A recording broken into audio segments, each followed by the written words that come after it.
Hey, what's up, everyone? It is me, Drew Manning, your host of the Fit2Fat2Fit Experience podcast. And as you may know, I have been MIA from podcasting for a little while. And so this will be my first episode in a long while. And I plan on talking about why I've taken a break and why I'm coming back to podcasting, but with a different format, with a different take on things, when with a different look. As you can tell, I shaved my head for a specific purpose, which I'm going to talk about on this podcast with you guys. And I'm going to dive into or catch you guys up on my life in this episode. So that's kind of the purpose of this episode, is to kind of let you guys know where I've been, what I've been up to, and why I took a break and why I'm coming back, and what you can expect moving forward from here with me as the podcast host, and why things have changed for me. I'm in a different phase of my life, and we're going to dive into all of that. But before we do, I still do have sponsors for the show, and this show is sponsored by Caldera Labs. So Caldera Labs, I've seen their ads for a while now, and this is a face care product for men. I've seen tons of other influencers and celebrities post about this product, and it's a face care line. And here's the thing: I'm very skeptical when it comes to face care products because I have great skin and I get complimented on my skin all the time. I'm very weary about using new face care products because this is why. Anytime I use a new product, my face usually breaks out. I don't know if that's a good thing or a bad thing, but I like sticking with what works. But I was willing to give it a try because of all the ads and the other celebrities and other influencers that I actually look up to. I'm like, oh, these guys use this product. Maybe there's something to it. So they sent me a kit. I started using the face wash. I started using the face cream and the night oil that you put on, and I used the under eye cream as well. And this was the first product, you guys, that did not make me break out when I used a new product. So this stuff definitely has a positive impact on my skin. And it definitely helped me with my appearance. It doesn't get rid of your wrinkles completely. I'm not going to talk it up as if it's this miracle product, but I do see the value in me as a 42-year-old. As I've gotten older, yes, the aging sets in. The wrinkles, the bags under the eyes definitely are different than when I was in my 30s or 20s. And I am a fan of taking care of my face because that's the first thing people see when they see my social media content, when they see me in person. And so for me, it is really important to take care of my skin. I've always been a proponent of taking care of my skin. And I've had people tell me ever since I started using this product that my skin looks like it's glowing. It looks amazing. And so I decided to give it a try for 30 days and freaking love the results. And I'm a huge, huge fan of it now. I definitely recommend Caldera Lab, CALDERALAB.com. And you could use my code Fit2Fat2Fit for 20% off. All of my codes, by the way, for any product that I promote is always going to be fit number two, fat number two, fit. And you can get 20% off your first order. And that's Caldera Lab, CALDERALAB.com. And you'll get 20% off using my code. Go use all of the products. Use the face wash, use the face cream, use the night oil serum that you use on your face, and use the under eye stuff. The under eye stuff I brought with me to Europe, and loved the way that even though I looked tired, I looked a lot better than had I not used the product. So huge fan of Caldera Lab. Go check them out. That's calderalab.com. Use the code Fit2Fat2Fit for 20% off. This episode is also brought to you by my supplement company, Complete Wellness. Now, here's the thing. I've had to revamp my company. Complete Wellness almost went under, completely went under.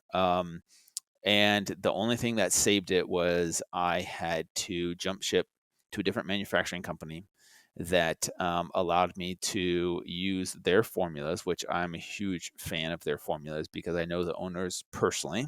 I know their philosophies. I know who they are as people, and I know they're purists at heart. They want to deliver a high quality product with the best ingredients, with a superior taste.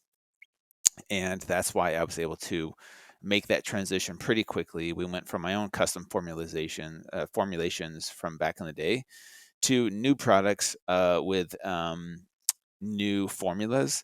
and new flavors. And so we do have things at completewellness.com. If you go to completewellness.com, look up all products and you'll see our full lineup of products. We do have a whey protein chocolate and vanilla flavor, which is amazing, sweetened with xylitol. And so it's a different flavor profile than the old flavors that we had.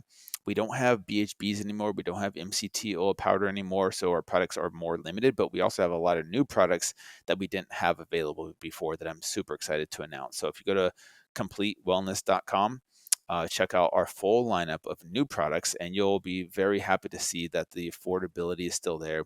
The quality of the ingredients is still there, and the taste is amazing. So we have things like powdered greens, we have a nitric oxide booster, we have digestive enzymes, which work miracles. And I freaking love that stuff because I brought it with me to Europe and it helped me digest some of the, lovely food that I was having, like baklava and croissants and a lot of Turkish food and German food, and loved every bite of it. And the digestive enzymes helped me with digesting the food properly.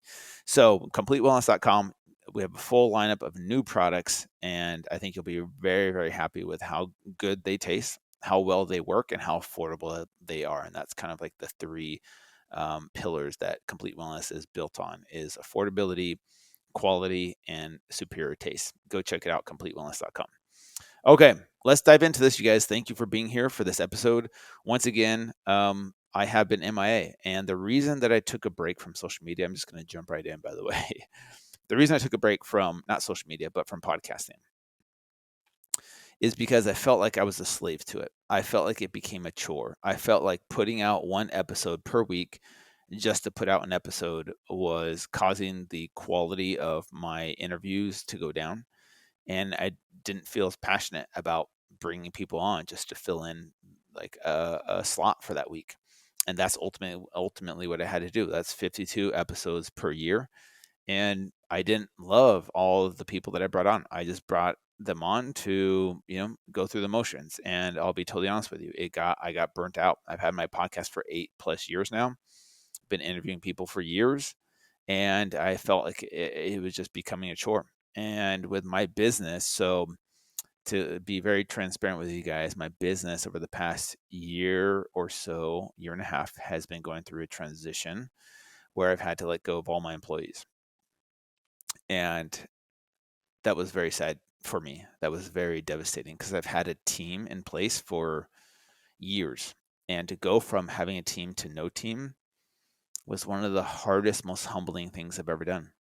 I've always had an assistant. I've always had someone to bounce ideas off of. And there was a lot of imposter syndrome with me running the business by myself. And we were a lot leaner as a company because of that. But it was ultimately something I had to do. My business, once again, to be totally transparent, has gone through ups and downs throughout the past. I've been in business for 12 years since I started Fit2Fat2Fit. This is the longest job I've ever had, you guys. Before this, the longest job I've ever had was, I think, 3 years as a medical technician and as a financial analyst. Those were the two jobs I did for about 3 years or so. So, yeah, I'm in this hustle phase, this grind phase where I'm trying to resurrect my company, and I'm trying to do it solo pretty much. I do have a marketing team now, which recently I just hired, and I've had some help from like friends in the past, just kind of like helping here and there with small tasks. And ultimately, it's been a roller coaster of emotions for me, and it's caused me to scale back on things that I'm not passionate about. This, like podcasting, I don't make money from podcasting. It creates content, but I am passionate about speaking my truth. And as you guys know, I've built a brand over the years on vulnerability and authenticity, and that's my MO. That's kind of what I'm about. And I am a transparent dude. I'm an open book, and it might make people feel uncomfortable, and I'm okay with that. I know people are going to feel uncomfortable when I talk about my divorce and why I got divorced, or if I talk about growing up religious and what that did to me. And but I'm here to talk about it because it's my story, and I want to share what I've learned and how I've overcome certain challenges in my life in hopes to inspire people and give them permission that they can do the same thing, that they can grow and learn and show up for themselves despite what they've done in the past. And I've learned, if there's anything I've learned from therapy and life coaching, it's that, I, no one's coming to save you. And you have to learn how to show up for yourself, because I can't rely on a team. I can't rely on my parents or my kids or my relationship or whatever it is. I can't rely on someone coming to save me. I've had to learn how to show up for myself. And ultimately, that's kind of like the lessons I've learned. And that's what I've had to do over the past little bit with my business. It's like, it's a mirror. It's a mirror. Oh man, there's so much inner work that I've had to do over the past year and a half with dealing with facing my business by myself. And so I did take a break from my podcast because it was too much of a chore. And I'm like, you know what? This doesn't bring value to me like it used to. And so after going to Europe, which is why I shaved my head, which I'll dive into in a little bit, I went to Europe for about 2.5, 3 weeks.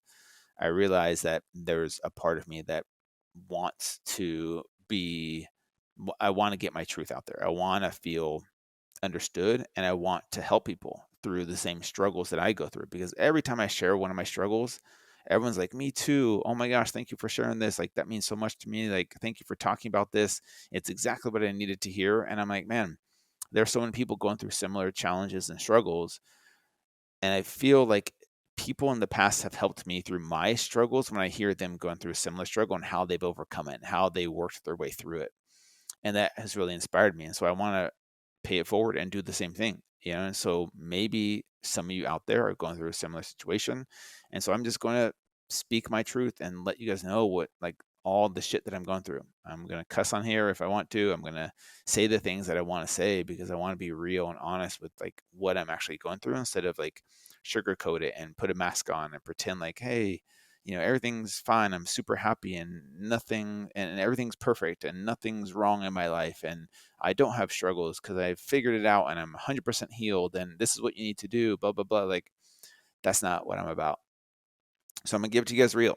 Okay. And if you guys have questions or comments or concerns or topics you want me to talk about, then let's go deep. I like to go deep. So we're going to go deep and talk about all the things and how they're correlated and how they relate to each other. So, me going to Europe, coming back, I was like, I want to get back into this, but I'm going to do it my way. So it might not be one episode per week, you guys. Like, I know the algorithms are like, hey, you got to be consistent. I'm just going to do me. And if some people want to listen, awesome. If they don't want to listen, then that's okay too. Like, I'm just doing this mostly for me, but also hopefully there's some people out there that will benefit from this. So I'm going to be back. I'm going to be talking about topics that I want to talk about. And today I'm just going to be catching you guys up on my life with what I've been going through and why I've been going through it, and let you guys know that I'm back. So I'm going to touch on Europe briefly because that's been a part of my healing journey. The reason I went to Europe and the reason why I have a shaved head is because I have an insecurity about going bald. All my brothers were bald by the time they were in their mid-20s, and it freaked me out because I did not want to go bald. I convinced myself that that if I went bald, I would look horrible, and I just like, I can't go bald no matter what. So ever since I was married back in the day, I bought Rogaine. I used the laser comb things. I use Nioxin. I do whatever it takes to maintain and keep my hair. And I'm 42 years old, and no one knew that I was thinning because I did such a good job at hiding it. Like, it didn't become noticeable until, like, I would say 37, 36, 37. It started to become noticeable to me, not to other people, but just on the very top, like in the middle part, it would start to thin. And I, could hide it, really well, because from the side and from the front and from the back, you couldn't really see it unless you were looking directly on top, or if my hair got wet. And so I've been insecure about it, and I've hit it, and I used like fibers, these black fiber things that kind of fill in the gaps. And I'll be totally honest with you, that stuff works miracles. That stuff, it was amazing, because when I put that stuff in, no one could tell.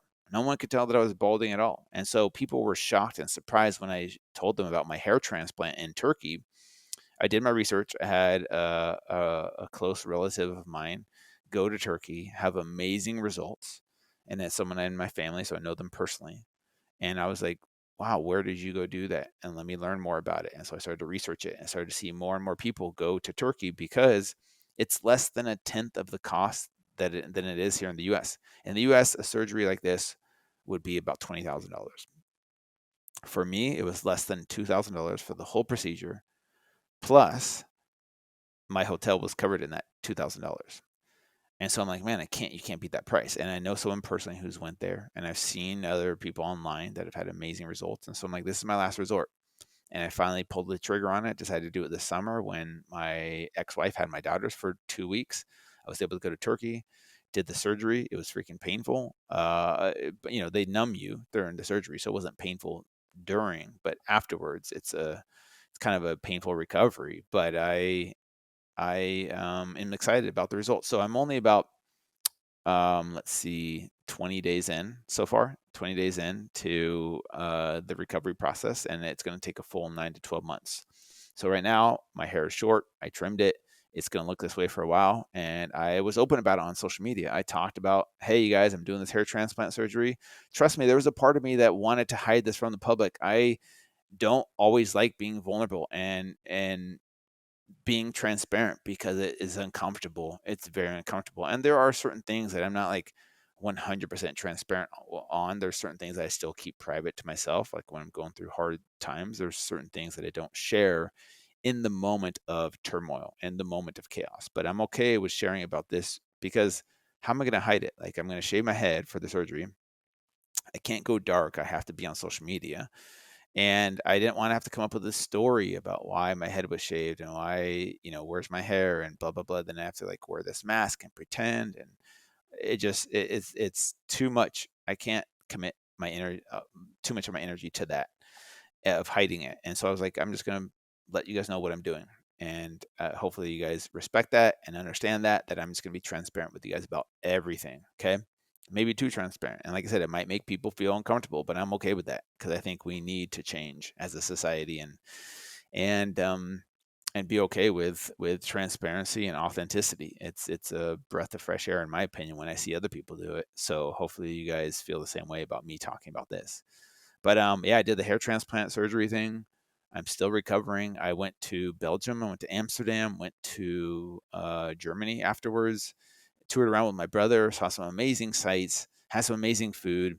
Now here's the thing: I can't work out for a month because of the hair surgery. It has to do with the blood pressure, I believe, so that it doesn't push the follicles out. I have to like really let them sink in, and so for a month, I'm not able to exercise. And that's hard for me. I've done it during Fit2Fat2Fit, and it's not my favorite to not exercise, but I'm going to give my body a break. And I'm definitely softer than I normally am. I'm not as lean, I'm not as ripped, and I'm okay with that. As I've gotten older, you guys, this is what I wanted to discuss in here is as I've gotten older, the less obsessed I am with having to look a certain way. Less attached I am to my body image as my self image. The old version of me would be so bugged, so insecure about being this soft, if you will, that I would probably try and hide it from you guys. And I would probably try and cover it up. And I would be so bugged inside that and frustrated that it couldn't work out. It would drive me crazy. And I definitely would be self-conscious about it. But I'm totally fine sharing my journey. I post a picture of myself with my shirt off, and I'll probably at the end of the next 2 weeks, I'll probably post another update of like my body and how it looks different. It's not as muscly, it's not as lean, it's not as um, full as it normally is, and I'm okay with that because I know doing Fit2Fat2Fit twice now, doing the inner work on myself like therapy. I know that this is just a temporary phase. My current situation is not my final destination. And your current situation is not your final destination. So if you're going through a hard time in life where your body isn't the way you want it to be, take a few deep breaths, relax a little bit, try not to attach yourself to those thoughts of stress and worry and anxiety about having to look a certain way because we put pressure on ourselves, and that's a good part of us sometimes, like to put that pressure on ourselves, like motivating you to want to better your life, but not from a place of insecurity. And learning to detach from those thoughts, I think, is an art form that can be learned, can be taught. And I've gotten better at it over the years where I can see that part of me that's insecure, that's like screaming, like, where's the six pack? Get in shape, do the workouts, like get back to like so that you're confident in public. There's that part of me that's screaming, and I just observe it and I'm able to see it and know that it exists but I know that I'm not worried about where I'm currently at, because I know when I'm able to work out again, I'm going to turn up the dial a little bit with my exercise, with my nutrition as well. Like, I'll be honest with you, my nutrition has been baklava and croissants and lots of European food, and I'm totally okay with eating that food. And since I've been home, it's been kind of hit and miss, where I'm like back on my meal prep, but then there was some leftover Turkish delight that I had, and sometimes I'll eat some pasta with my daughters, and I know that at some point I'm going to turn the dial up when I'm able to work out again, and I'm not as obsessed about having to be perfect all the time, because I came from that world. That was me for the first 30 plus years of my life. And maybe some of you can relate to that, where you have to be perfect, this perfectionist mentality of like, I have to be ripped, or I have to be lean, I have to be perfect, otherwise I'm not valuable. Otherwise I have no value or worth in this world if I can't fit in and look a certain way. And this is the work that's so important to do, because if you can detach from those thoughts, then you're not a slave to perfectionism. Then you're not a slave to showing up for other people and so worried about what other people think of you. And just realize that there will be a time and place where you're going to turn the dial up a little bit. You're going to put the pedal to the metal, and then you're going to go and you're going to do the thing. Like, I know I have the ability to do that. Maybe some of you don't know you have the ability to do that, and that's okay. But I talk to a lot of my one-on-one clients about this, because they want the perfectionist route. They want to go all in. But the problem with that mentality is it's either all or nothing. And so this is what I'm trying to convince people of, is give them permission to, instead of all or nothing, maybe, hey, we can't do all of it right now, but maybe there's small things we can do, like little healthy habits, like maybe going for a walk every day. Like, that's one thing I've committed to, is walking, because I can't exercise, but I'm going to go for a walk every day. And eating real food. So even though I'm eating some Turkish delight, I'm eating my veggies, my fruits, my high quality protein and fats. I'm still eating the healthy food, but maybe I'm not on the fast track to getting the results, because I'm not being 100% consistent with everything. But instead of doing nothing, there's still small things you can do, which is called the slower track. That's what I call it. Is like, okay, are we still trying to get 8 hours of sleep? Cool. Are we still trying to manage our stress, whatever that looks like? Meditation, getting out in nature, therapy, journaling, breath work, whatever it looks like for you, whatever helps you manage your stress. And then nutrition, eating real food most of the time, eating whole foods most of the time. And then, not counting macros. I'm not doing any of that stuff right now. And then exercise, some type of movement. I don't care if it's walking, swimming, hiking, biking, dancing, Pilates, yoga. Like, I don't care what it is. Of course, the fast track would be resistance training, heavy lifting, some cardio and things like that. And then the fast track with nutrition would be like counting your macros, getting X amount of grams of protein in, and fats and carbs, and following that plan to a T and being consistent with it. That's the fast track.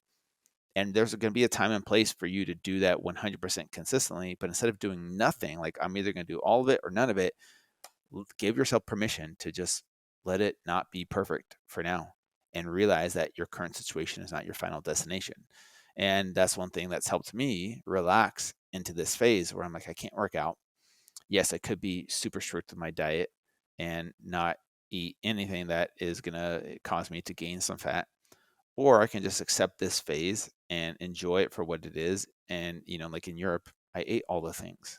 I didn't feel the need to have to burn it off in order to justify eating it. I just ate it and let myself enjoy every single bite of it. And I'll tell you guys what, baklava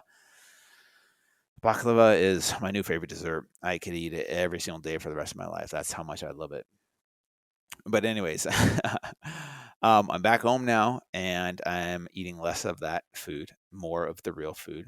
And I know that come September, when I can turn the dial up and put the pedal to the metal, I'm going to get back into it. And I know with consistency, my body will adapt. It'll change. My body composition will change, and then I'll get back there. And this is why it's so important to do the inner work on yourself when you're going through a phase like this, where life isn't perfect. Like, I have a lot of clients that are like, right now, like, work is overwhelming, and my kids and my relationships are just too stressful to where to do the physical journey, the physical weight loss journey of exercise, diet, nutrition, like all that stuff, like all the things you're supposed to do, the fast track is right now is too stressful for them. So instead of quitting and not doing anything and self-sabotaging and beating yourself up for not being perfect, I've talked them into giving themselves permission to do it the slow track way, where if you're getting in your sleep, if you're managing your stress, if you're eating real food, and you're moving your body in one way, shape, or form,